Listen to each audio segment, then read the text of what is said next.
Okay, so this is going to be episode 12 of the OK&Y podcast. My name is Yichin. I am joined by my co-hosts Oliver and Kenny. Hello. Yes, we're waving hi, or rather, one of us is waving hi, but nobody can tell. I'm Uh, waving hi. I'm behind the yeah, screen.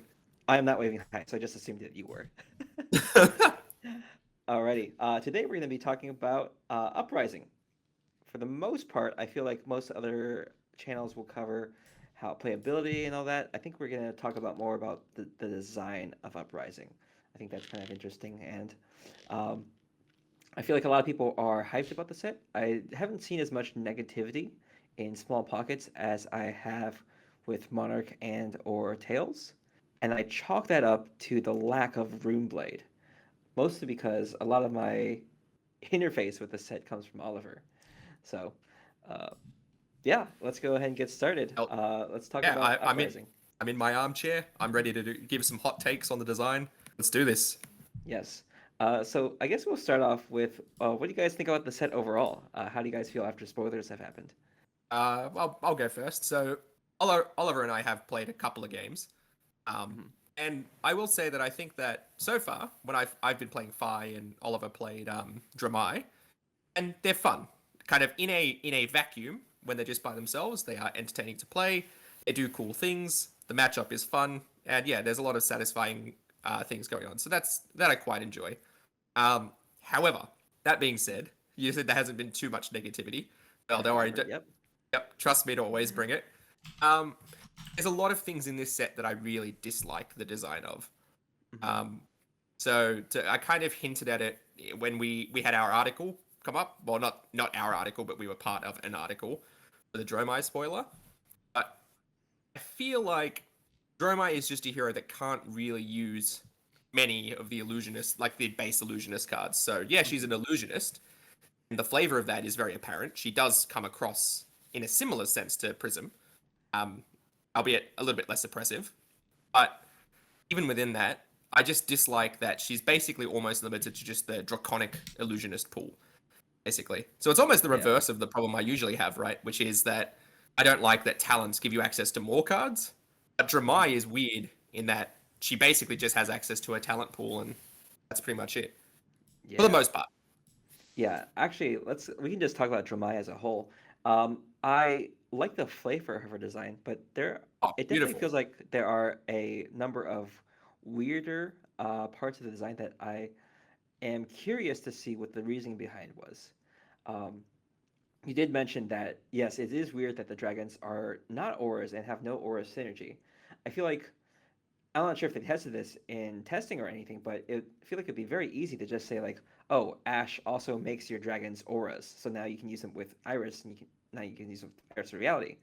Um, Yeah, yeah, so, exactly. Like it's just no. They she literally can't use any weapon but her own, right? Like there's yeah. I mean, yeah, you could play a couple of random auras, but Mhm. it's not going to let you play into any synergy. Exactly.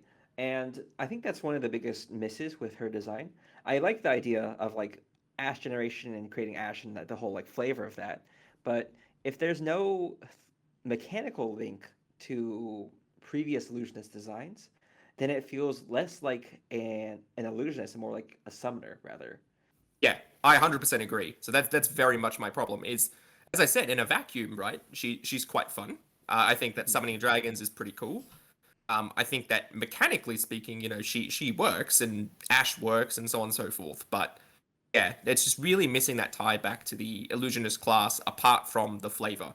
Which, as I said, I think they did do a reasonable job of giving a similar but still different and unique take on the illusionist. But the fact that you just can't go back and really use any of the illusionist cards, and there's no real mechanical ties, as you said, is just yeah, it's a huge miss. Mhm. Yeah, I do hope that the builds that we'll see out of Dromai will be a little bit more creative. I feel like with Prism, even though she had strong ties to her illusionist base pool, there wasn't any particular reason to run a lot of those cards.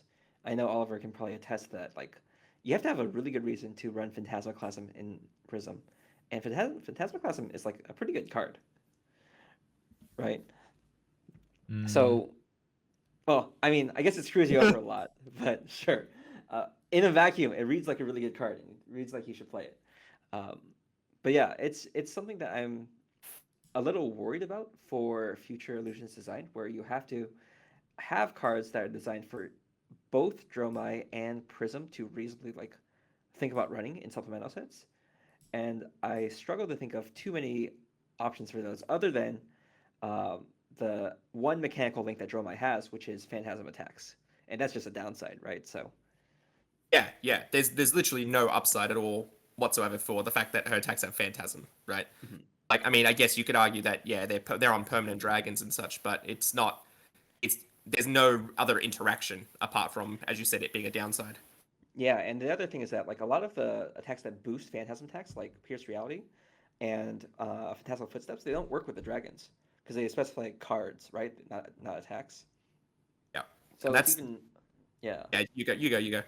Yeah, it's definitely a little, definitely a bit of a head scratcher there, where it's like, was this supposed to work and they just forgot about it, or was it like they realized it shouldn't work because it was too strong or something? I don't know. Yeah. To me, if it was the latter, and that I would hope that it's the latter, right? I would hope that they just said, all right, at first these are all auras, and they went, no, this is way too good. We need to change it, right? And then I could say, fair enough. In my head, at that point, it almost feels like it shouldn't be an illusionist, as you said. Like, call it a summoner, and I have almost zero problems with Dromai as far as design Yeah. goes. But because it is an illusionist, it feels like there should be that tie back, and there's not. And you touched on it a little bit in regards to future design as well. So part of the problem now is let's say that in the next set they print another illusionist. Surely they wouldn't do that. They wouldn't put the same class in two sets in a row. Yeah. Um, but let's say that there is. Let's say it was a water illusionist or something like that. Hmm. Now the problem is if you print generic cards and they work with the water illusionist, then it feels even worse for Dromai because she's the only one that is then missing out on all the aura synergy. But if Hmm. you don't, and instead you print all of this other synergy that works with Dromai and the new illusionist, but then not Prism, it's just you're missing that core, really, that ties all the class together, right? Yeah. They just feel too disparate at the moment. Compare it to so I think Warrior is actually a good example of where I personally think they did pretty well.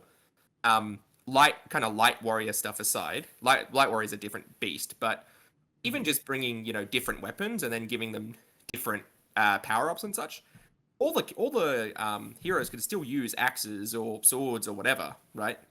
It's totally Hmm. up to them, and then they've got their kind of unique packages that go with it. That's fine, but they have that same core. You know what I mean? Yeah. Yeah. Definitely. What do you think, Oliver? Allies are weird. Yep, yep. I, Turns I out, I like them. I like them that they're more fair. It definitely does make them feel a lot worse because it's like, oh, my opponents can just farm free on hits on them. I think in practice, it probably works out to be something that's more similar to what LSS was intending with Illusionist, which is uh, the biggest boon for their mechanic is that they have to divert some attention, but it's not super punishing for them. Um, whereas with yeah, Prism, you have to end your turn or spend your whole turn to deal with auras, and have special cards dedicated for Prism that specifically get around the destruction clause. Whereas with with Dromai, you can just include cards with Gogen, and now you're all set. Yeah. I yeah, think one weird thing about the Draconic Illusionist is that they have some attacks that don't have Phantasm, so it doesn't actually fit in with the whole Illusionist theme, which is because Yeah, even all of Prism's attacks have Phantasm, and all the base Illusionist stuff has Phantasm, but for some reason they added in these attacks that just don't have Phantasm. It kind of feels a little bit weird, in my opinion. That's I all. guess. it does. I think I like it as a way to differentiate Dromai from other illusionists, where she has just sand blasting attacks that do stuff that is relevant for her. One criticism I have with the design of her commons is that maybe it just takes a while to remember, but it's really difficult to remember which ones are on destroy create an ash, which ones don't create an ash, which ones target an ash and transform into an aether ring, which ones create an ash, transform into an aether ring, but don't target, so on and so forth. There's all these like random like they don't function mechanically similarly, but they function similarly enough that I kind of batch them all in my head. Yeah, it's a common thing with. I talk about this a lot when I'm talking about learning different things, right? It's easier to learn divergent concepts first. So, Mhm. if you were playing a game and I went, okay, wizard does arcane damage, warrior does physical damage. That's an easy thing to understand. They're very different. Yep. But when you get things, as you said, that are really close together, it does make grokking them and intuitively understanding every card more challenging at the start. Yeah. I do agree with you on the sense that in the sense that I like that some of the cards it makes sense that Dromai, who's using sand and ash, etc., does have some physical presence as compared with Prism, where most of the presence does seem to be more illusion based. So it kind of makes sense that she doesn't have physical attacks in that sense. Mhm. Um, and I was actually going to say that because I've been negative so far on Dromai, I want to put a positive spin. I would say that for me, out of all of the classes in this set, I think that Dromai's commons and Dromai's cards generally are still probably the best designed in a vacuum, right? Mhm. Um, and I will touch on that why when we get, especially to Fi, who I've been playing a lot more. Yeah, I think my main concern is like I don't want to learn like I sweeping blow I've learned just because I like the card, I like the art, The art's great. but I can never remember what Dust Up does, and then I read on hit. I'm like, oh, cool, on hit, and I just think about it. I'm like, there's no other Dromai attack that is on hit. It's all everything else is when on attack or when it's destroyed. So it's that sort of like batching where it's like, ooh, I gotta remember which one is which. I can't just assume that when Dromai plays an attack, I can play around it in the same play pattern that I would other attacks. Yeah, I guess it's easy for me since I've been playing with it, but the senpai ones, Mhm. the senpais, I call Oh, it yeah, yeah, Senpais are good. Senpais are yeah, good because yeah, those ones are easier to remember. yeah. The senpai Um, ones, they generate ash when they're destroyed, and then the billowing and sweeping, they end in ing. So I guess those are the on attack ones, and then dust up mhm. is its singular one. So that's how I, that's how I Yeah. do it. you've got some system to memorize them. Yeah. I will say so Yeah. on the comment you were saying before about Prism, by the way, Mhm. you mentioned that the current Dromai is closer to what you expect LSS was aiming for with Illusionist. Yeah. Mhm. So I will Yeah. say In that terms of play patterns. Mhm. yeah, I will say that like I played a couple of games against Dromai, and Dromai was actually quite fun to play against. Mhm. Summoning dragons was cool. Having to take them down, like prioritize between taking them down and attacking face was cool, but it didn't feel like I was unfairly punished. And then Oliver played Prism against me, and I was like, oh, that's right. This is what oppression feels like. Like, Yep. yeah. Yeah. So I agree that I think that Dromai is a more successful, more interesting design. I do like Prism as far as concept goes, but man, playing against Spectra is just so frustrating. Mhm. Yeah. Yeah. I think, and Oliver did mention this that he doesn't expect Dromai to be particularly strong. Um, and I think that the perception of fairness does contribute to that because it's like, oh, my opponents can still get their benefit and advance their game plan while dealing with my dragons, which I think colors a lot of the perception about illusionist gameplay, which is you have to deal with me, not the other way around, and you don't get to advance your game plan while dealing with mine. I think the other thing as well is that not all, but most of Prism's Spectra cards, um, are in some way hamper your opponent's ability to do things. So Yeah. it's not only that you're if you don't deal with me, I'm stronger, which is pretty much what Dromai is. But it's actually if you don't deal with not only am I making it hard for you to deal with me, but sorry, not only am I getting stronger, but I'm making it harder for you to deal with me. So then you have to spend time dealing with me, but then I can just get stronger off the back of it. Whereas Yeah. Dromai is more just a race, right? Dromai is just dealing damage. The dragons, generally speaking, with the exception of what's that dragon called? Themai, Yeah, Themai. the no fun Themai. allowed one. That's right. The not no fun allowed one. The counter wizard one. That one, Mhm. notwithstanding, all of the other ones are basically just upside for Dromai, not downside for the opponent, which I think makes Dromai more fun to play against. Yeah. Yeah. So, any other cards you want to shout out here? I really like the design of Sandcover. Sandcover, I think, is super cool. Um, I think thematically it's great. It's really cool. yeah. When that was spoiled, I was like, oh man, this is good. What's up? Yeah, after playing with Dromai a little bit, I feel like they should have done. There should have been a way to actually defend your allies because right now they are just dying left and right. Mhm. But I mean, if that happens, then it kind of turns into Prism where you get to save all your permanents somehow, and it could Yeah, snowball. well, So it's kind of like a I want to slippery say slope. like, yeah, I want to say like, with Prism, right? Your initial value you get off of playing a yellow aura is essentially one attack, right? Because it's just like a one power attack. Whereas, assuming the Phantasm doesn't get popped, your initial value you get after playing a dragon is presumably, hopefully, better than one attack. So there's Yeah, more upfront value, but as a result, they're way easier to deal with, which is I think contributing to a lot of the feel bad for people playing and theory crafting as Dromai. yeah. Playing with dragons is pretty fun though. I will say, like Yeah. being able to get multiple dragons to play is pretty cool. Yep, I agree. There was a time where I dropped down 3 dragons against Kenny, and I was just like, all right, I'm feeling good. And then he just wipes my board. I'm just like, I'm not feeling good anymore. Oh, I, yeah. I did get attacked. I did tank them all to the face in order to do that. In Yeah, fairness, that's true. so Yeah. like He took it does feel more fair Mm, ultimately. yeah, like you take them onto the face, and you also had to spend your entire turn dealing with them, right? So Oliver basically just got a free turn off of that. Unless you're the next hero we're going to talk about, Fi. Yeah, yeah. Fi. Let's talk about Fi. Okay. Fi, Draconic Ninja. Um, I'll start, I guess. Yeah, I like the idea of the token attack. I think the token attack is pretty cool. I think the way that you solve it in limited feels a little clunky, but I understand why it is, and I think that the uniqueness that the Phoenix Flames bring to the format is pretty cool. I also like the design of Searing Emberblade because everybody was expecting a one-cost Draconic ninja weapon, and I was like, that's going to be so good, and it's going to make everything he plays even more like less committing and less like difficult to pull off. What about you guys? What do you think about Fi? I agree that I think the limited, the weird game text uh on the Phoenix Flame. I always call it Phoenix Feather. So if you hear me say that 100 times this podcast, that's what I'm referring to.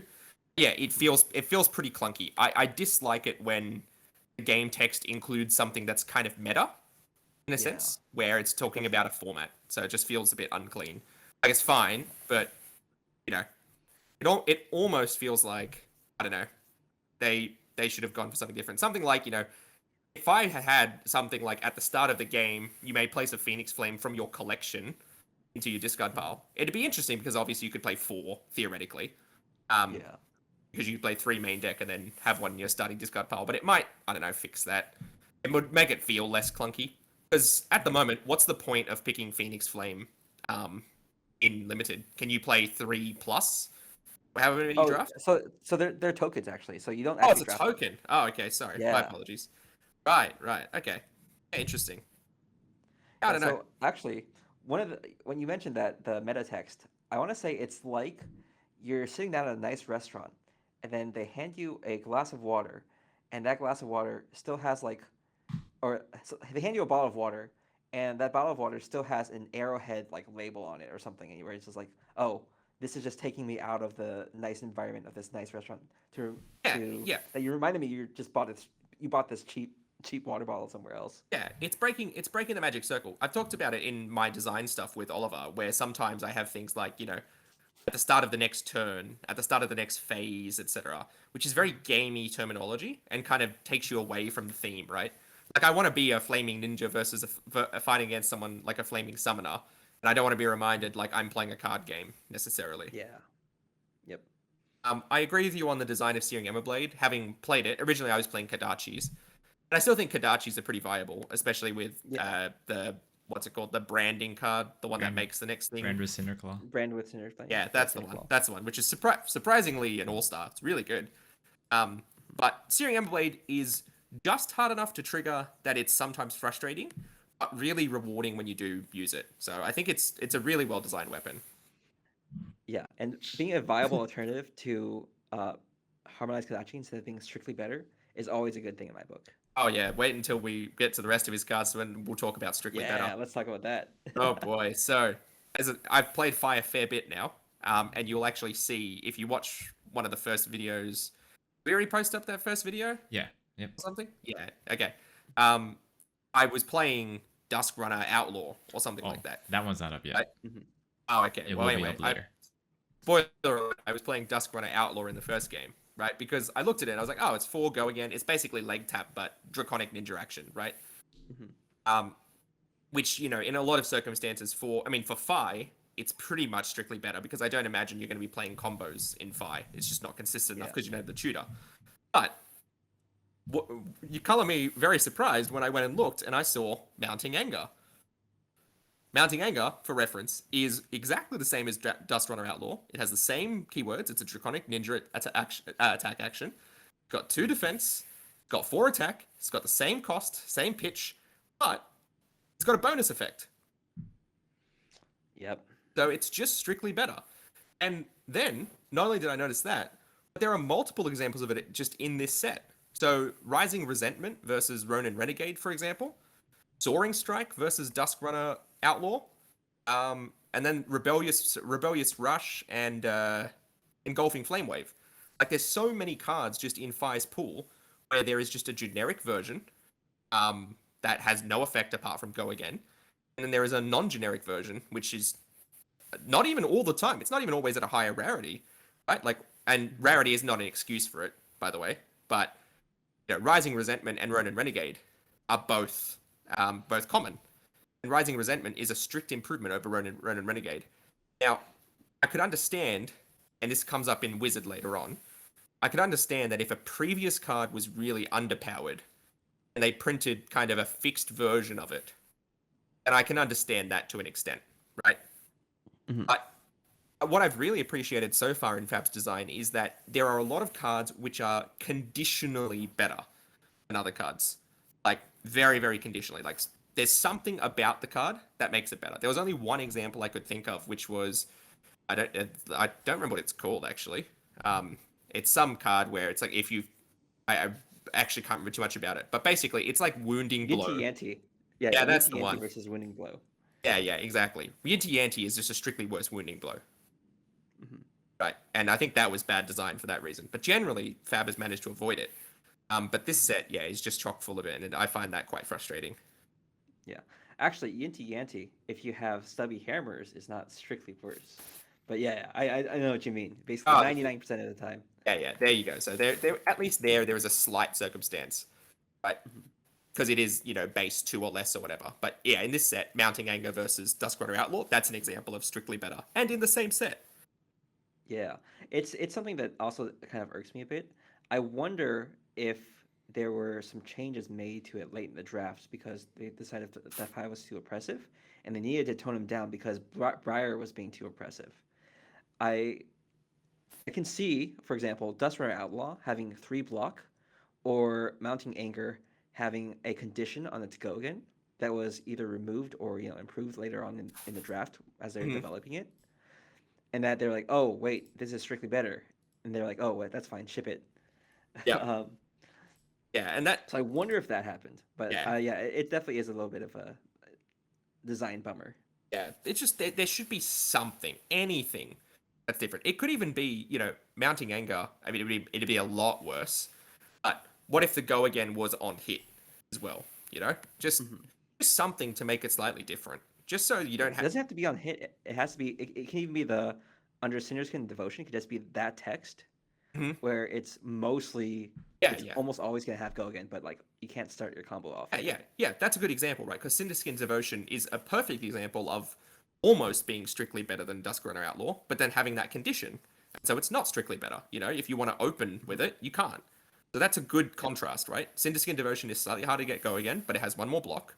Duskrunner Outlaw always has go again, has one less block. That's good, right? Because then there's an actual decision to make. There's going to be times where one is better than the other.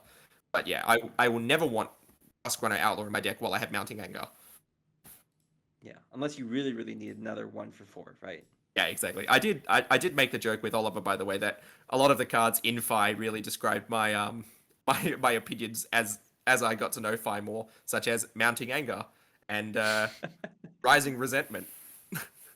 But yeah, that's just Yeah. me. How did you feel playing him though? Was he fun? Oh, he's super fun. I was gonna say. So all of that design stuff aside, right? actually playing him, much like with Dromai, where I have a lot of design problems with them, but the actual function of them on the table is quite enjoyable. Like Yeah. being able to, I think probably multiple times now, right, Oliver? I've had like an 8 or 9 length combo. It felt like. Yep. Where it's like Phoenix Feather, Phoenix Form, all kinds of stuff. Like Yeah. it's very satisfying. Draw on hit, draw more cards on hit, go wider. Yeah. I mean, yeah, it certainly helps having dragons, right, and being able to swing into them. But yeah, no. Overall, I think he definitely feels like a ninja. You feel like you're comboing out, even though you're not playing cards that strictly have combo, which I actually quite like. Because I don't always like being prescriptively told you have to play this card if you're playing this card, if you know what I mean. Like, if you're playing Rising Knee Thrust, you have to play Hurricane Kick, basically, or the other Like way if you're around. playing Fi, you have to play Phoenix Flame. Yeah. So I don't enjoy that as much, right? Because it is very prescriptive in that sense. Like, you can't. It almost feels like you can't not play Phoenix Flame related synergies, right? Just because that's just the hero that he is. But no, overall, I found his design really fun and really satisfying to play. Yeah, I think he's other than the whole power creep stuff, I think he's pretty interesting. I I'm not too worried about him in terms of power level. It seems like most of his attacks are relatively easy to deal with, but I am worried about the power spike turns where you like turn on Heat Wave, you turn on whatever you have, and you just buff up your entire hand and go wide for like 5 or 6 attacks because you your opponent didn't block your Phoenix form and didn't anticipate the I don't know Razor Reflex or something and just Oh beat him yeah, off. oh yeah. I mean, I had a 49 damage turn against Oliver, Oof. the other day, which was pretty So crazy. here's the question though: how much of that damage was directed towards dragons? I think on that Only turn, 6, I believe. yeah, not much of Only it. 6. And I mean, Ooh, I would have thrown it at Oliver's face, but I wanted what's it called, Spread the Flames, which is now we're talking kind of draconic cards, but it's related anyway. Stoke the Flames, sorry, Stoke the Flames, being able to swing into a dragon, basically kill any dragon and get back a Phoenix Feather, is pretty good. That was a lot of the value that I got. I see. Uh, Oliver, any opinions on Fi? I think it's gonna be the next chain. It's gonna be really strong, and but at least he gets shut down by ice, and he's not gonna be as oppressive because he's not gonna be banishing more and more cards as it goes on. Yeah, he does. Yeah, he doesn't snowball, right? Like it feels more like traditional Fab in the sense that you don't you don't have permanence, right? So you're just dealing with your hand every turn as is, and yeah, you can have some pretty wild turns, and there is some progression, like the more Phoenix Flames. I think I've got it Phoenix Feather 50 times already, but more Phoenix Flames you have in your discard pile, generally the more kind of combo-y stuff you can do, but it still feels like a more traditional class. Yeah, yeah, and it still feels ninja-esque because you're doing a lot of small hits, you're doing a lot of chip damage, and then yeah, you just get your payoff hit in like maybe red hot if you are running that, or Yeah, obviously Rupture. I Phoenix feel like form is a and stuff. nice. Yeah, Yeah, Rupture. I feel like it's a nice alternative to combo where it's like it's an on hit effect, but you have to hit a number of times to trigger it. So yeah, I like the design of Rupture overall. Yeah, I think as Rupture is a good example of that. What I was saying before, which is I enjoy the more free flowing combo where you can kind of work out your own chains, right? Or you're not strictly limited to, well, I'm playing leg tap, so I must play Rising Knee Thrust, which means I'm going to play Hurricane Kick or Blackout Kick or that kind of thing. You can play any of the Draconic cards and then kind of still combo them together, which I think is cool. Um, Yeah. I've forgotten what I was going to say. I feel like it was Can you talk something about? about. Oh, no, I know. I know. I was going to say, I think I enjoy 5 because it reminds me a lot of Azalea, funnily enough, because Oh yeah. sequencing your turn is actually surprisingly challenging. Like, it's not just, play a bunch of attacks and then off you go. You have to, like, attack with certain things in a certain order, and then sometimes you have to just go, I'm going to break the combat chain, and then you get something back, and then you do something else, and it's fun. Like, I enjoy that kind of puzzling everything out. Yeah, Alrighty. Do so, you want to talk about Draconic cards now? yeah, yeah, let's go for it. So I guess we'll talk about the legendary first. Flamescale Furnace. What do you guys think about that in terms of power level? I think I played with this one. I think it's fine. You're not gonna get more than like 3 extra resources ever off of it. Hmm. The max I've ever gotten is 2 extra resources. Yes, Yeah. 2 And extra that's resources. from like a long turn, right? That's from the And that's from long a Dromai turn. 4 card hand, 5 card Mhm. hand. So, Okay. and it having temper is kind of a downside for me because I really hate temper and battle worn. But it's I think it's it's a lot better designed than Lecce Skelta. That's one thing for sure. I mean, if you're using that as your metric, I mean, come on. I, I do remember when I saw Bloodchief Skeleton, because that was from Crucible, right? Yeah. Yeah. I remember seeing it. I was like, at the time, I don't think Runeblade was super popular. Like there was kind of an OTK that some people tried to play, but it wasn't. It was not what the OTK became later. It was pretty clunky. I just Yeah. remember looking at Bloodchief Skeleton and going, "This is going to be insane someday." Like it is that kind of card. And, Absolutely. and yeah, so I also agree that I think Flamescale Furnace is fine. Like it's, if anything, sometimes it's a little bit bland, Mhm. but it works. It's definitely, it's good in Dromai, much more I think than Phi, because in Dromai, red pitch matters a lot more. So Mhm. having an outlet to just randomly generate an Ash sometimes is kind of nice. Yeah. Yeah, and I also don't like that it has temper because it just seems super strong. And it's a way for classes that traditionally don't have fridges to get fridges, right? Because usually Illusionist and Ninja have pretty weak armor. But Mhm. it seems like Draconic classes will have a little bit more armor in Yeah, return for being forced to play Draconic cards. yeah. I'm used to most of my armor being broken when it defends, so I'm always surprised when it lives. Yeah. So I did want to mention that there is a small sub theme in Draconic in general of melting equipment. Dromai has one, Phi has one, Combustion Point and Tumulti, and we have Liquefy in Draconic as well. What do you guys think about that as a mechanic, melting equipment? I mean, I guess it's. Mhm. For clarity, I was gonna say combustion point actually doesn't deal with equipment; it deals with non-equipment. Oh That's yeah, Yeah. banish a non-equipment. right. Sorry. What But was the one that melted equipment? It, it, Yeah, it, go on, it's go on. it's liquefy, Yeah. which is Mhm, the one just there, Yeah. mhm. and So yeah, and what do you and, guys and think about Tomatai. that? Well, you go first, Oliver. I've done a bunch of talking. Yeah. I think it's actually pretty interesting that they're going this route. It's something that we kind of saw before with Shatter. This is the Shatter that was promised. Yeah. But yeah, We can't use the alternate name for Shatter. I So know. No, it's fine. We're not a family friendly show. yeah, Say it if you want. But yeah, no, that's fine. Don't worry um, about it. it's The also viewers can pick it up. it's it's also pretty cool because like it's actually very in theme with, oh, Draconic's all hot and melty, so let's melt away your equipment. And I feel like if any equipment ever gets like out of control, um instead of banning it, you always have Draconic as like a backup. Yeah, I do like it as a way to, because a lot of the issues with Draconic classes is that some of your on hits are easily blocked by a card and some equipment. So this is a way to kind of punish people for not blocking with them and saving them for later turns. From a holistic design perspective of Draconic cards in general. No, So the other thing, yeah, I go like. ahead. I Sorry. was gonna say I like it as a theme too. Like I think melting's pretty fun. I think sometimes I feel like being able to melt equipment. It kind of reminds me of the not dash card, the mechanologist card, the one that attracts all of the T-Bone, equipment for. Not T-bone, not T-bone. But close. Magnetic Shockwave. shockwave. Yeah, those ones. Like I think some classes are kind of more detrimentally affected. I say that as someone who very much relies on Scarbone cross wrap. But yeah, overall I think it's fine. It's good to have answers to things, right? And equipment being unanswerable means that if there was ever a problematic equipment, then you're just in trouble. Yeah, and the good thing about like the new Draconic equipment melting cards is that it doesn't care about the ones that are easy to break.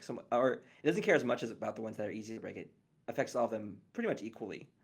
So so classes that weren't really affected by Magnetic Shockwave and T-Bone, they actually have something to worry about with Liquefy and Tomeltai. Mhm. like losing Crown of Seeds, for example. Yep, absolutely. Yeah. Yeah. Okay. Let's talk about the dual specializations because they're the only specializations in the set, or at least for Draconic. Mhm. Red Hot and Rise Up. What do you guys think? Interesting? Not interesting? One You is go first, easier. Oliver. Yeah, sure. One is easier to pull off than the other. And one is clearly better in one deck than the other. I say Yeah, that because Rise Up focuses on Phoenix Flames. That's obviously Fi's thing. Obviously, you can put Phoenix Flame synergy in Dromai, but it's not going to be as effective because you don't have the ability to recur them back from the graveyard. But Red Mhm. Hot works in both equally. Yeah. I would say, Yeah. Yeah. which is which is cool. You go. You That's go. all. Yeah, that's all. I I agree in the sense I like the thematic tie, right? I mean, Dromai and Fire, brother sister. That's my understanding. Yep. Yep. Yeah, cool. So I like that, they both have the same specializations. That's kind of neat. I do think, from what I understand, there's a bit of a thematic loss in a sense that both Fire and Dromai can use Red Hot and Rise Up.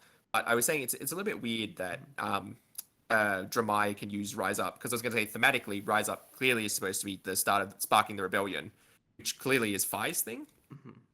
Yeah, maybe we'll get a role reversal because the story is yet to be released, obviously. So maybe we might get something that might tie into why it's Dromai or Phi rather than one Yeah, or the other.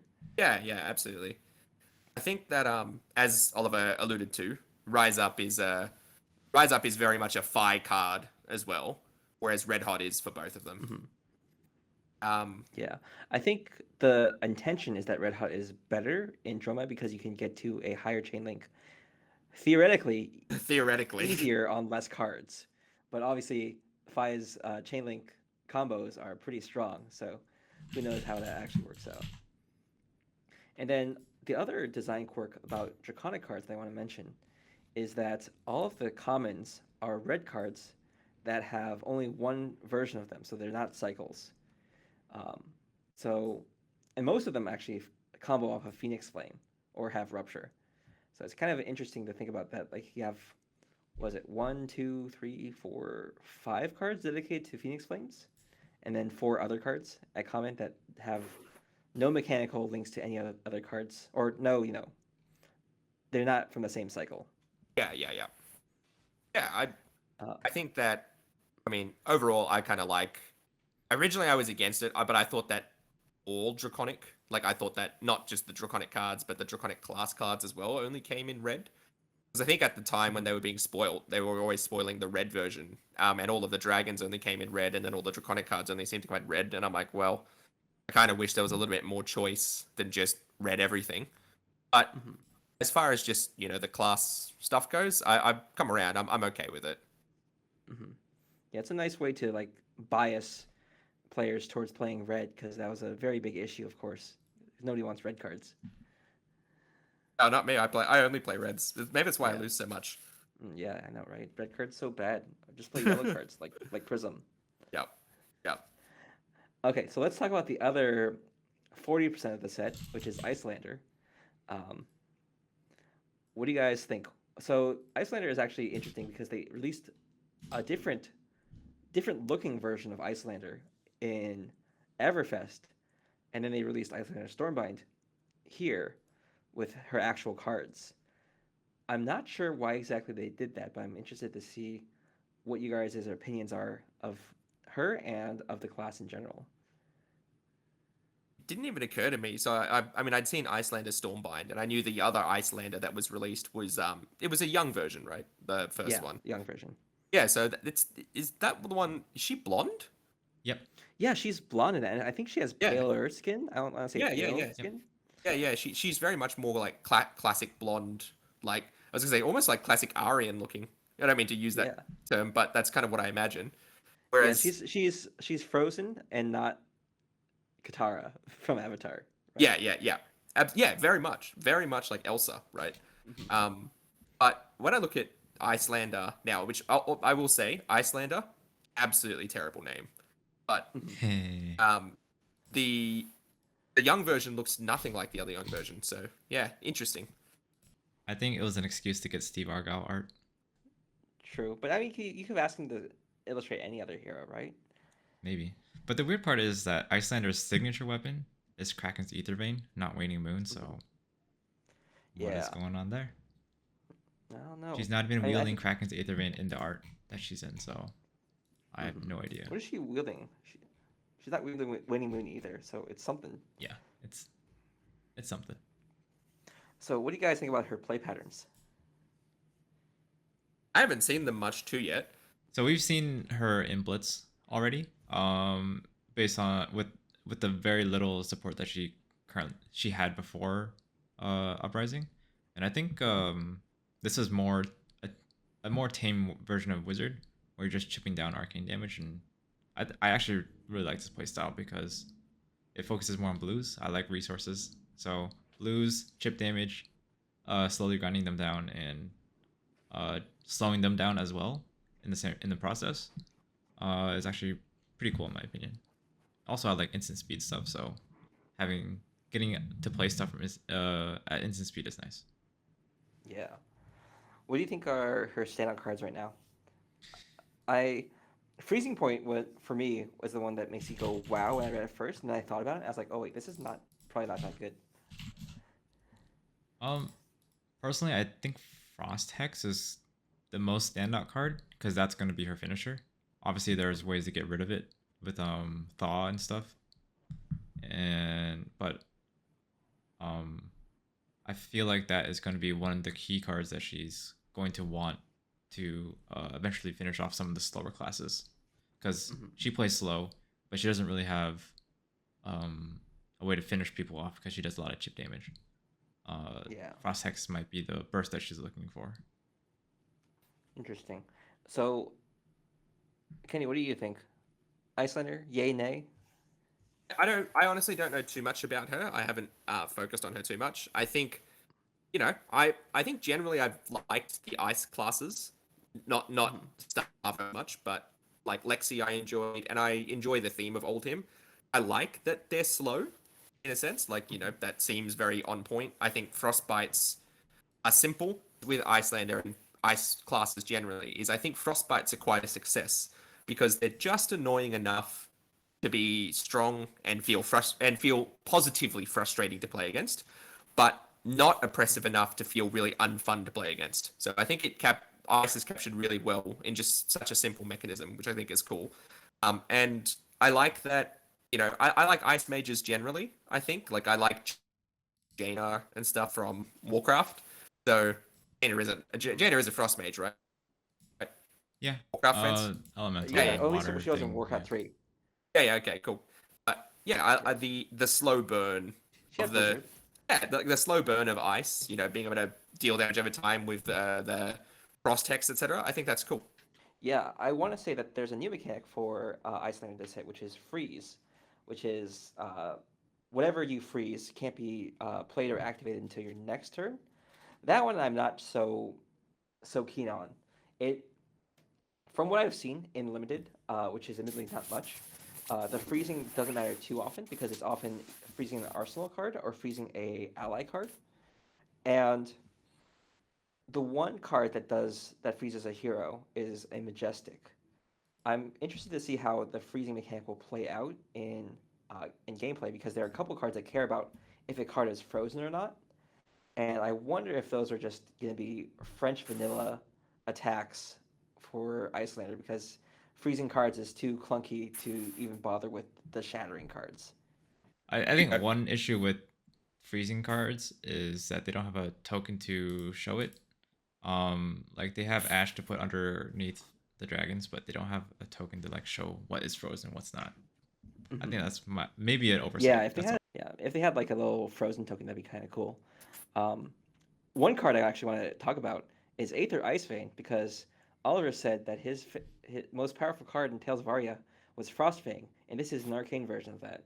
What do you think, Oliver? Aether Icevane, yay or nay? Did I say it was Aether Ice Vein? I thought it was Engulfing Flame Wave. You said Frostfang was your no, you said Frostfang was your strongest card in In Tails. Tales of Aria. Yeah, but then I Yeah. equated it to What do you think about Engulfing Aether Flame Icevane? Wave because it's a 2 for 5. Oh, true. Yeah. So this is a 3 for 5, but this also has the actual relevant text on it. It needs to be fused, right? Though, so Yeah, not as good. this is a Clearly. 3 card. Mhm. If you were to build Iyslander, Oliver, what would you kind of build towards? As in, like, what do you think your cards would be like? Look like? What cards out of her would you play? Waning Moon, 1 cost cards from Arsenal, so you can always pitch a blue 1 cost card in Waning Moon.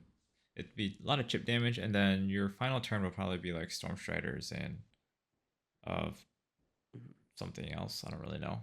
I have yet to play Iyslander, so we will see if I ever do. I am looking to play her. Yeah. All right, and then one last thing I want to mention about Icelander's cards, which are the change from target hero to any target. This is one for you, Kenny. Um, Mhm. so lots of Icelander's cards are essentially reprints of wizard cards in Arcane Rising. Simple cards that just say like deal X damage to to a target hero. Except this one is strictly better in that it has any target on it. How do you feel about that? So I don't mind these ones as much because yes, they are strictly better versions of the old cards because they have the additional text on them. But it feels almost rather than like an additional option that is just better, it almost feels like a revision, if that makes sense. It's because there's this new mechanism where they have to be able to target allies, which didn't exist at the time. So I'm more okay with those. I would say that I probably have more of an issue with like the ice equivalents of the previous cards. So like frosting, for example, being the same as the like lightning jolt or whatever it is, but just being ice. That I have more of an issue with than Yeah. the other reprints. But yeah, like And they seem there just to enable Icelander's deck. yeah, exactly. It just feels I don't know. I just generally don't love talent cards that are just reprints of the base cards. Because I was gonna say with Dusk Runner, back to Draconic for a sec to provide the comparison. With Dusk Runner Outlaw, it's basically leg tap, but with Draconic. However, it's not leg tap. So it's relevant in that sense, Mhm. right? Whereas there are no cards that Yeah. mention, Arcane Bolt or Lightning Jolt or whatever it's called. So, or Zap, I think it is, isn't it? That's the 0 cost one. Mhm. Yeah, so Yeah. because there's no cards that specifically reference those, and they're not lightning cards or anything like that, and it just feels like, frosting, etc. are just strictly better versions. If you're um playing Iyslander, there's no reason not to play frosting over Zap as an example. Yeah.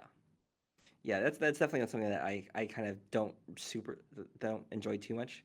Mostly because it makes the base versions of the cards feel inferior, and it Yes, makes it exactly. feel like yeah, it makes it feel like that those cards are essentially useless, even though they aren't useless because Kano could run them. But uh, it makes it feel like, oh, why am I playing Kano when there's a strictly better version of so many of these cards in Iyslander?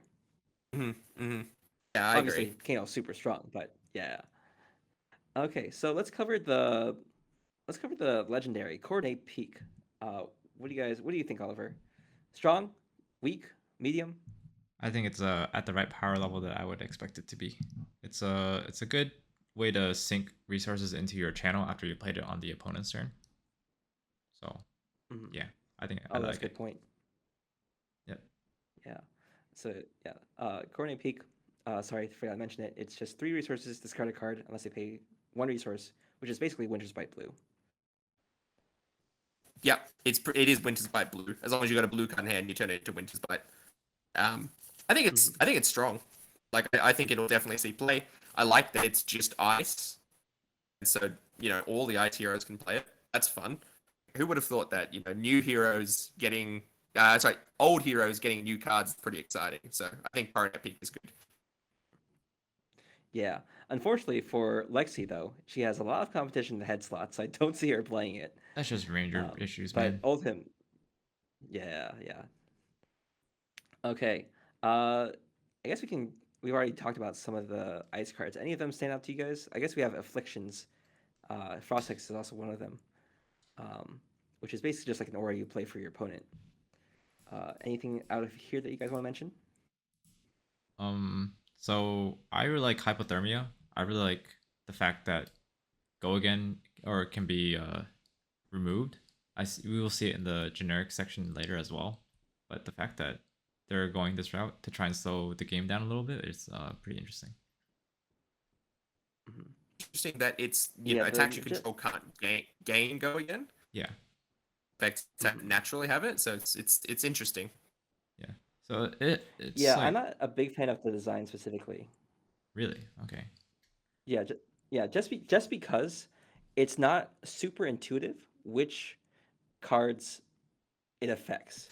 Like it has to have Mm, the reminder text there. Otherwise, you're like, well, what does this card gain go again? Because it's scar for scar, right? Does it gain go again, or mm. because it says has go again in the text?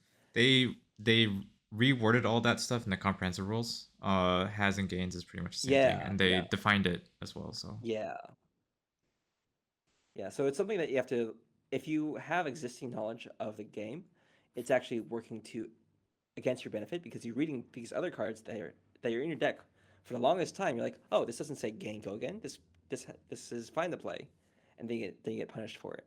It's something that naturally happens when you rewrite the rules so much, but it's something that it's like, it doesn't feel super great. Mm. Yeah. Speaking of non-intuitive, I was talking about this with Oliver. It's not to do with an ice card, but it is to do with one of the legendaries coming up, the Tiger Stripe Shuko. Uh, the ruling with that is really, I feel, is very non-intuitive. I'll save it for when we get to those cards, but just, I Oh, agree that I feel like I know what it is. non-intuitive, yeah, non-intuitive stuff generally I dislike. So let's go for the class cards now. I guess there's not too much to talk about in the illusionist cards other than the ghostly touch, the man hands. whoa, not even semblance. I feel like oh sure we'll talk about semblance, but I want to talk about ghostly touch. It's my favorite card of the set. It's got cool art in a style that is deliberately chosen to evoke like the old like 1940s 1920s horror movies, and it's got the perfect amount of text where it's like wow this is cool, and then you read it and like oh this is kind of bad, but you still want to play it because it looks fun. Yeah, yeah. I, I It's do my like favorite game Ghostly card. Touch. Yeah. I think it's fun. At first, I was like, this seems really good for Dromai, but then it turns out that it's really not that much for compensation because whenever Dromai actually gets broken by Phantasm, it feels so bad. Um, Mhm. so yeah, I think Ghostly Touch is cool.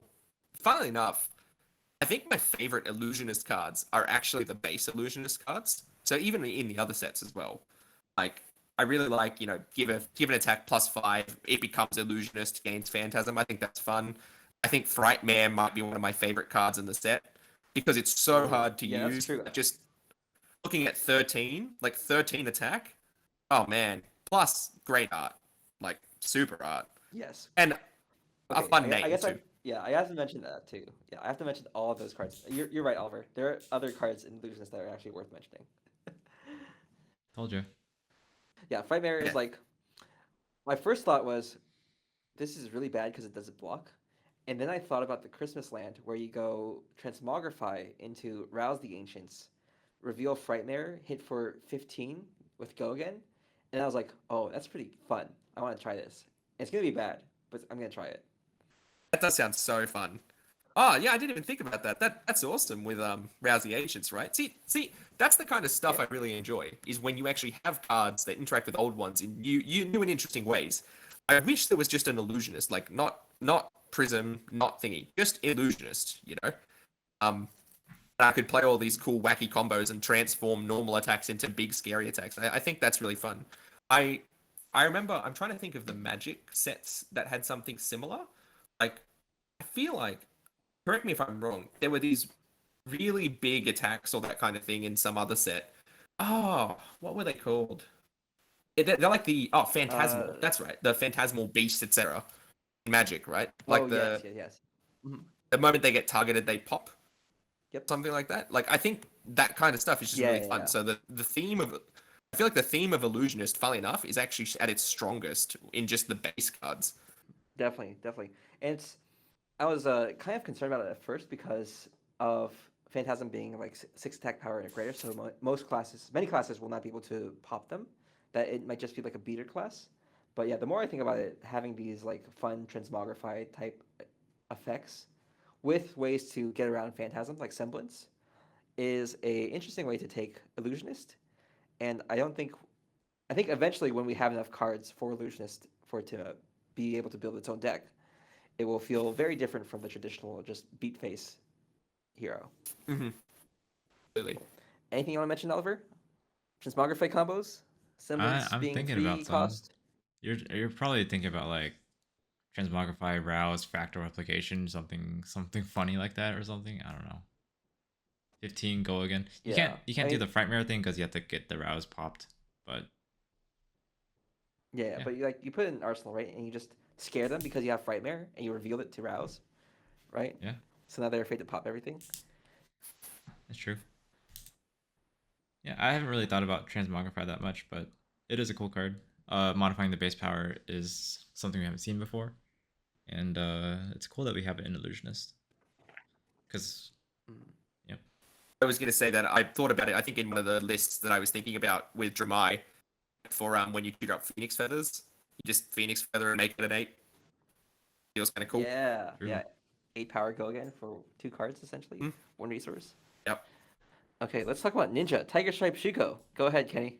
Okay, so for to start with, by the way, I have no problem with Tiger Stripe Shuko on its own. It's a good card. It's useful. Um, it blocks well. It's got a very strong effect. Like it's good. I just like that it's legendary. That's another side thing. But the problem I have with it is, okay, I'm going to ask you a question. I know this is a bit baited because you're not going to know the answer, Yichin. Say that I had an effect that said, prevent the next 10 damage you take this turn. And then you took 1 unpreventable damage. How much damage prevention do you have left for my next attack? 0 is Right. the real answer. The You real should only answer. you should have 9. Yeah. Yeah, You should logically have 9. you should have 9 or 10. I feel like because you could probably argue that either it tries to prevent it assigns as much prevention as it needs, but then the prevention just fails, which leads to the correct answer of 9, or it just when you have damage that can't be prevented, your game effects will not try and prevent it. The actual answer is, as you said, it will take all 10 damage prevention. So if you had a weird case where Prism had say 10 auras in play, or 10 of the 10 spectral shields, single hit from Tiger Stripe Shuko destroys all 10, which just does not, in my head, make sense. I understand the logic behind it, but like I said, it's stupid logic. Yeah, and this is already an issue, or already a theoretical issue with Swarming Gloomveil. But it never came up because obviously Swarming Gloomveil needs to hit first, and nobody is going to be like, oh, now that this hit effect trigger, I'm going to put up 3 spectral shields. But yeah, it's definitely something that's not intuitive. I'm not sure if I want them to change it, but I feel like it's going to be something that's going to catch a lot of new players off guard and be like, oh, well, that's dumb for them. On a mechanical level, I don't have a problem with how it is right now. Like if I don't think it's unbalanced because it does what it does. I just think it's so unintuitive. Like I have to think about it every single time I see the card because it does not make sense in my head. Yeah, definitely. Anything you want to mention about Tiger Stripe Shuko, Oliver? It's good. You should run it. Blocks Herald Erudition. That's it. Sounds good. Any other ninja cards you guys want to mention? Take the Tempo being very on the nose with its name, Double Strike being Double Strike, Rapid Reflex being worse than Razor Reflex 99% of the time. Yeah, so I think that's an example, right? At least I would say Rapid Reflex blocks for 3. Yeah, at least. Mm-hmm. Yep. Right. So you are correct in that most of the time. I was actually going to bring it up just then and say, yeah, it's just worse Razor Reflex. Move on. I saw that 3 in the corner. I'm like, okay, at least it blocks for 3. It's something. So that I don't think it's the best or the strongest design ever, but whatevs, it's fine. Double Strike is okay. I guess I'm not super excited by it, but it's okay. Take the Tempo, I think, is pretty good. I don't mind it's kind of on the nose thing, but it's a pretty exciting card. I actually think Double Strike is definitely pretty decent though. It just lengthens your chains and it just helps mask momentum. So if you're not running Kodachis, like maybe in 5 you can run Double Strike for mass triggers. That's all. Yeah. Well, I think I agree with Kenny that it's not super exciting because it's like, oh, you it's fine. Otherwise, it's 2 damage. That's nice. It's like it feels like a I don't want to say filler card, but it doesn't feel like I'm being like, wow, so much value when I'm playing double strike, right? Unless I'm actually getting a lot of value. I don't know. Maybe I haven't played Ninja enough. You can kill Ashlings with it. Yeah, can. but you can kill Ashlings with Kodachis too. Yeah, I know. But this costs 0. That's all. True, Continue. true. Uh, okay, wizard cards. Alluvian, Constellus, and Waning Moon. I guess we can talk about both these in one breath. So, Alluvian Constellus is basically a sideboard card. I can't imagine there are many situations where you'd actually want to play it. And I know people were disappointed by this, but the upside is pretty interesting. And I wonder if this signals a new direction for LSS's legendary designs where, okay, we already have a couple of good L equipment for each hero. The next few L equipment we design will be less required or replace a slot that's actually relevant for the class. How do you Yeah, mean by that? Yeah, so right now, every wizard runs Tunic, right? There's like I guess you can run Robe of Rapture too. And it's a relatively like contested slot where it's like you almost never want to replace it. And so by introducing these L's that are not necessarily required, it gives competition for the slot and reduces the necessity of any individual slot or any individual piece for the class. But also doesn't also gives you enough of a reason why people who are competitive would seek it out. I don't know. I will say that I kind of wish that they would broaden the equipment abilities a little bit more. So I think helmets are a really good example. I think helmets have a wider range of abilities. Maybe not all the time. A lot of them do have to do with drawing cards or manipulating things in some way. But I just wish they would break out of that mold a little bit. I mean, I agree that I like that this L is not as necessary. I think that the less necessary they can make the L's, the better. But the fact that it's basically just conditionally better than the other energy generators is fine, but like I just wish it was a bit more interesting, you know? Yeah. What do you think, Oliver? I think it's fine. I think it's okay. That's all. Nothing exciting. Yeah. Art, good art though. Good Yeah. art. Nice pajamas. Great art. Yeah, art looks great. Yeah. I wonder if it's because we don't. Speaking of great art, Neither of Rewind. us. Oh, sorry. I think it's just. I Yeah, was just we saying. don't I play think it's just Wizard, because so we don't play Wizard. Yeah. yeah. I guess we'll talk about the art then. Rewind art, pretty sweet. Yeah, I think Rewind looks great. Right? Like there's that other card as well that's got that similar art style. But I think that's one of the stronger art styles for Wizard. I actually quite like the Cosmic Wizard look, like Waning Moon, Illuvian Constellus as well. I want to see that Wizard, you know? Not Kano, not Yeah. Iyslander, but just, weird astral cosmic guy. I'd probably play that character. Mm-hmm. And it's the same with Illusionist too, where all the base Illusionist cards are mirror or smoke and mirror related. Like it's the smoke and mirrors thing, Hmm. right? And hmm you have a named character, Amira, who is named on several cards, and looks interesting enough that people want to play her, and people are just waiting to see what her design is like so that they can actually play her. Okay, any other cards you guys want to mention in the wizard section? Most of these are pretty straightforward. Like half these are for the mirror match, so it's like nothing that we're familiar with at all. Yeah. I, I feel like, I don't know. I think Singed at the moment is just a bit weak design. Only because, Mm-hmm. I think Ally Hate at the moment is oddly specific because it's basically just Dromai. As in the same way when Arcane, well, at least when Arcane Damage came out, there were two heroes, but I don't know. I'm sure Singed will be fine once we see heroes that create more allies. But at the moment, it's a bit weak sourced. I feel like it would have been a good card to bring out in that set, provided there was a wizard. But I don't. That's my point anyway. It's fine. Mm-hmm. Cool. So let's move on to the generic stuff. There's a lot to talk about here. I think there's a lot to chew on.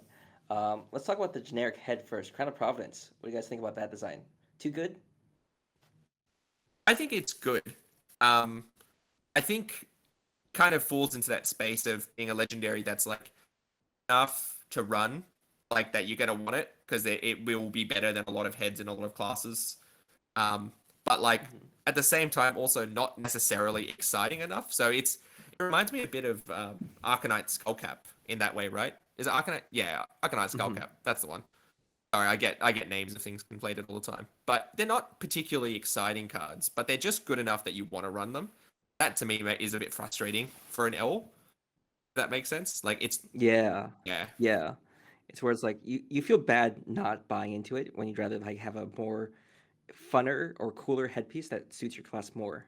Yeah, exactly. Like, I mean, Skullbone Crosswrap is super fun, right? I mean, it's obviously it's tied to class, but it feels really integral to your strat, and it's a cool thing to have.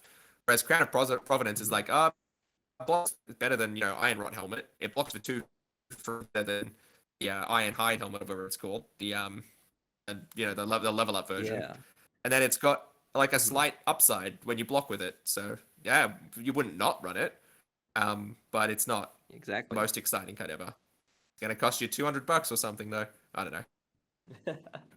So one other thing, the other headset, which is Helios Miter in this set, Uh, is interesting because everybody starts off with it. This is the one thing that I was expecting more cards that you can start off with in Uprising Limited, but it turns out it's just Phoenix Flame and just Helios Miter. So the other thing is that it's also the only like non-legendary headgear in the set, which makes sense because you want to like have all 4 slots represented in the draft format. But it's an interesting choice that they chose to not put it in the common section, but to put it in the everybody gets one section. Man, you're forgetting glacial horns, dude. Oh crap! Yeah. Okay, sorry. It's it's one of 2 commons. I forgot about glacial horns. That card's just also not super noteworthy, I guess. yeah, again, it's ally hate, Uh, right? It's just that random ally mhm, hate, whatever. It's fine, but yeah. yeah.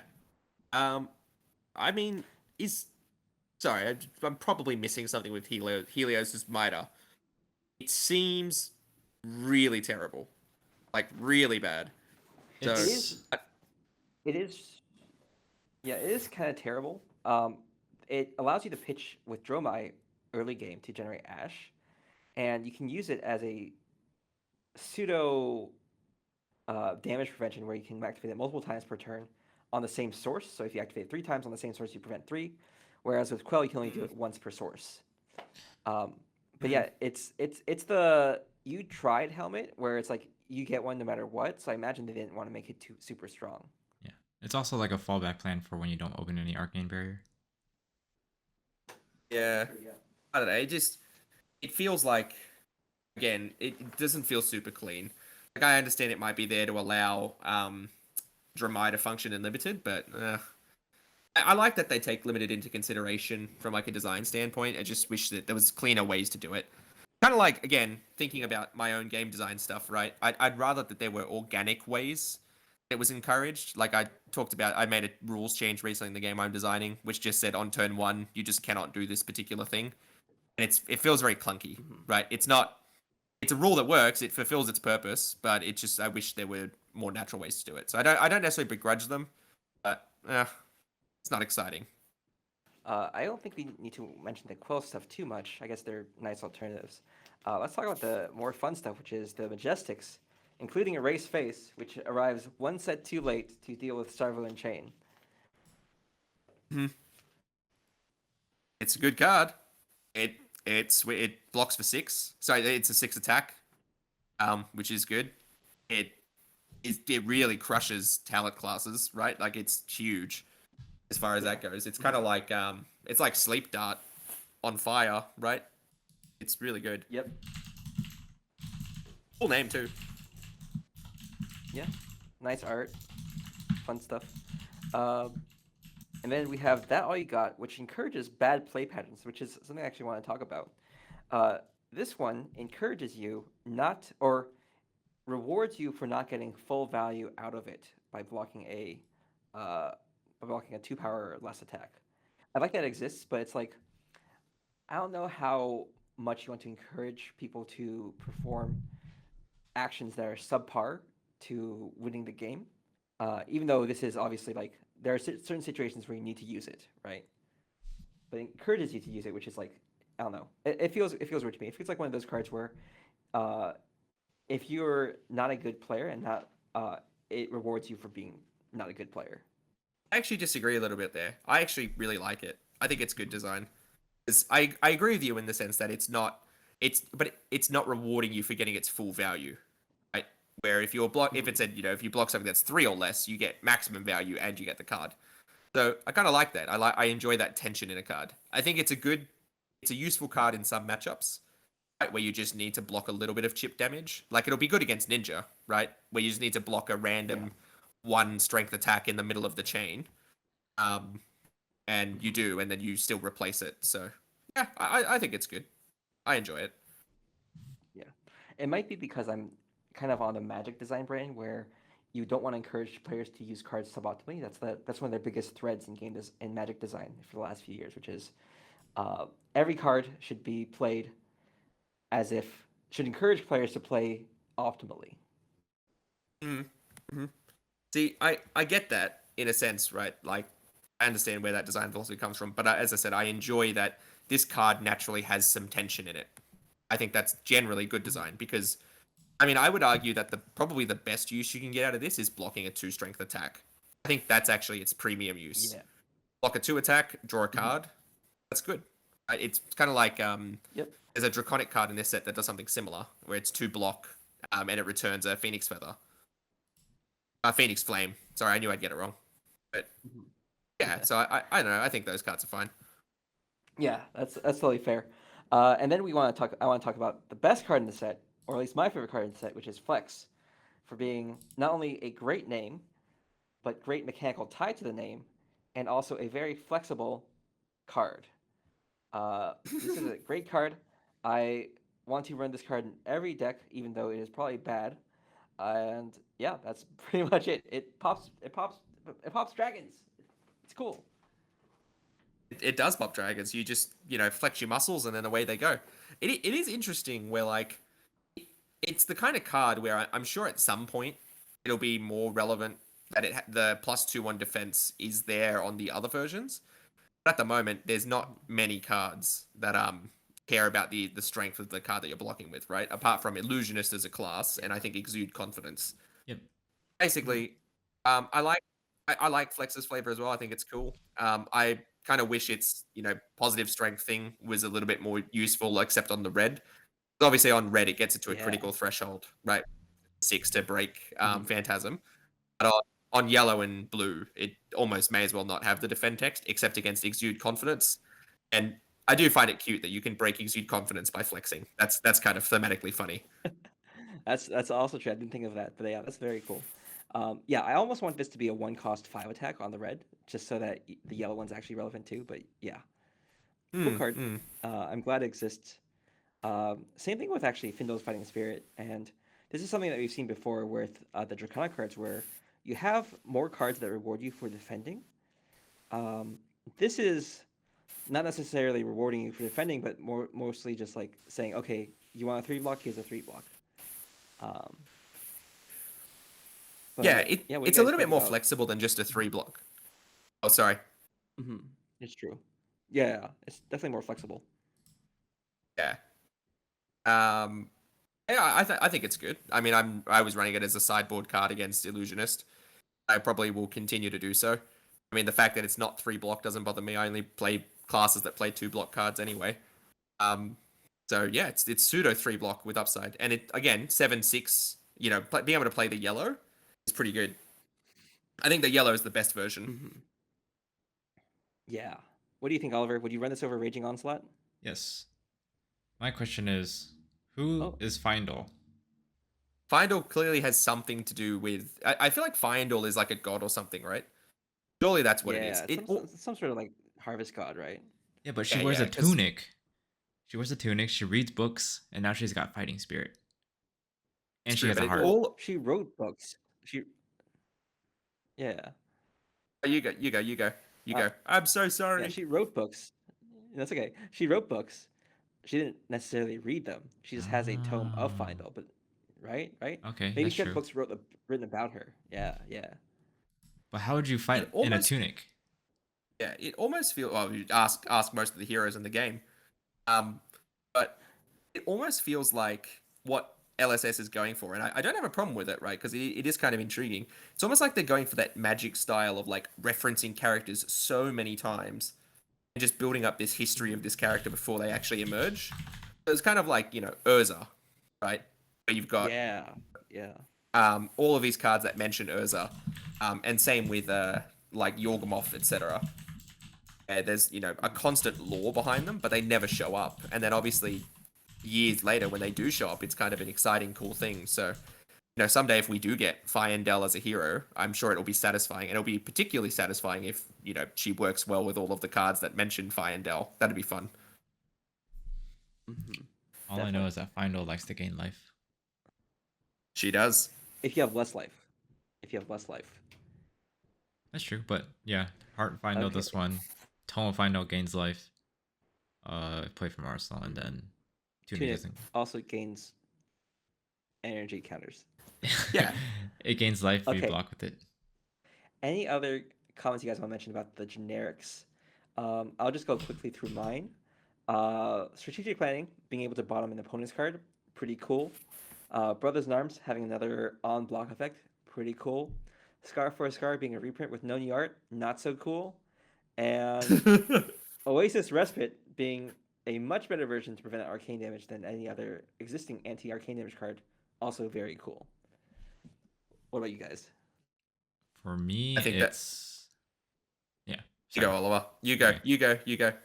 Yeah, for me, Sift, because I want Valda to work, Valda and Earthlord Bounty to work somehow. One day. Mm-hmm. Oasis Respite is nice, and the checklist token.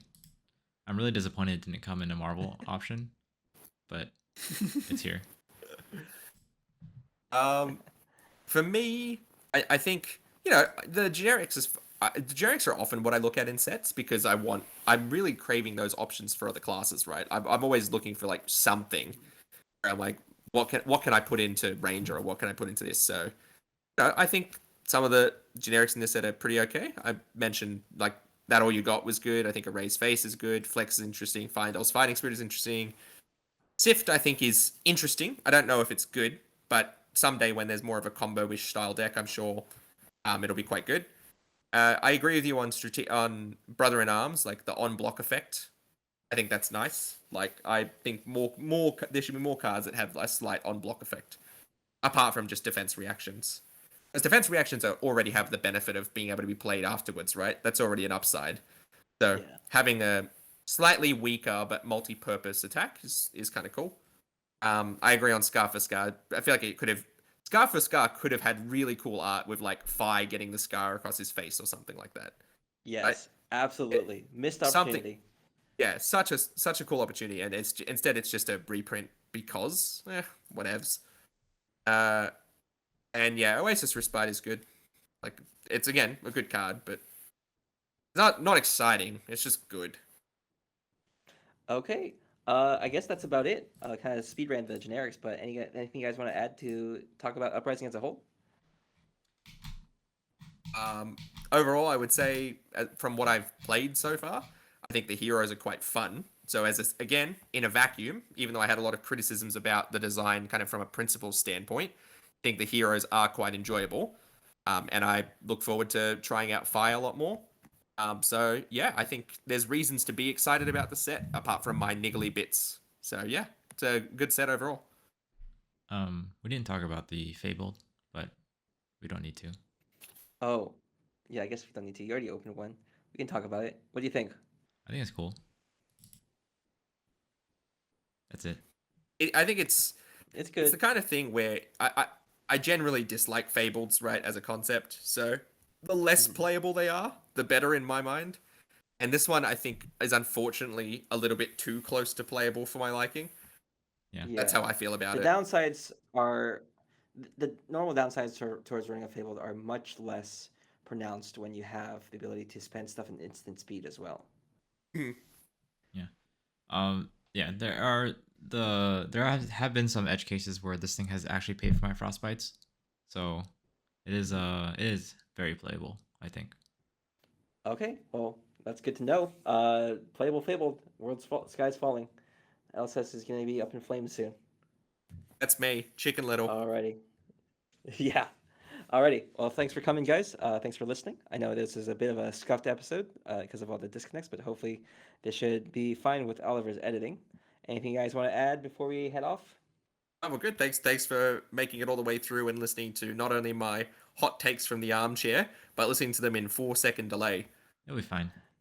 That's all. All right. Okay, Oliver. See you guys later. See ya.